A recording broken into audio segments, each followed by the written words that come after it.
Сегодня, 13 мая, стартовал Всероссийский форум-конкурс «Учитель будущего поколения России». Принять участие в конкурсе собрались 30 студентов из 25 педагогических вузов России. Участников ждет насыщенная образовательно-культурная программа. Мероприятие посвящено Году педагога и наставника. Имена победителей станут известны 17 мая.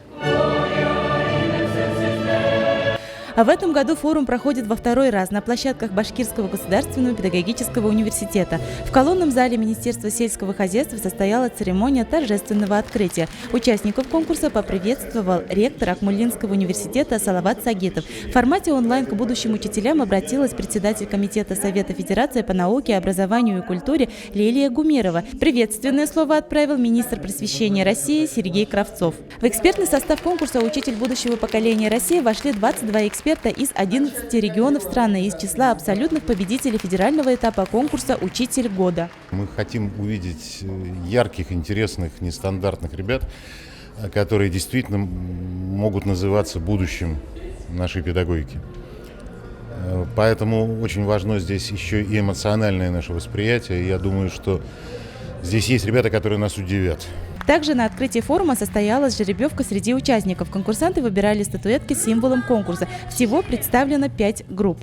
Этот конкурс достаточно популярен был в прошлом году.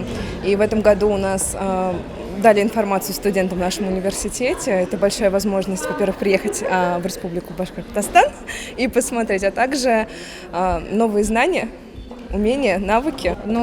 Всегда есть к чему стремиться.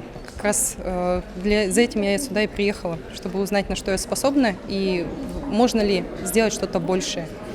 Прошла новость в университете о том, что начинается отбор на участие в конкурсе «Учитель будущего поколения России». Я решил попробовать свои силы и понять, насколько же высоко получится подняться в рейтинге общих конкурсантов. Форум-конкурс проходит в 2 этапа. Первый этап внутривузовский, второй онлайн в форме вебинара, и финал конкурса проходит 2 тура в очном формате. Несомненно, данный конкурс станет успешной площадкой для развития и старта в профессию талантливых студентов педагогических вузов России. Желаем конкурсантам успехов!